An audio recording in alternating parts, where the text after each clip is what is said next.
It's me again, Motorolly TV. So may Honda Click 125 tayo dito guys. Ang kanyang problema ay wire harness. So open back camera. Action. Yun o, Honda Click 125. Ito yung kanyang ECU. Ayan. Ito na guys ang kanyang wire harness. Wire harness.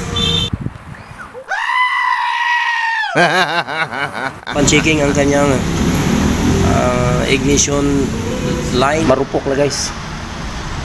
So after 5 years yata, 5 years ang kanyang motor.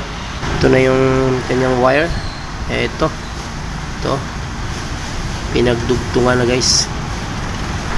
So need to replace sana pero walang mabili, order pa.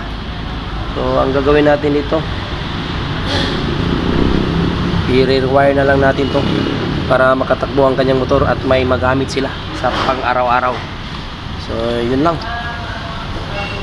Sa mga gustong magpa-wiring, hanapin nyo lang si Motorolly TV. So yun lang. Sana nakatulong at magandang araw sa lahat. Ride safe everyone and peace out. Bye.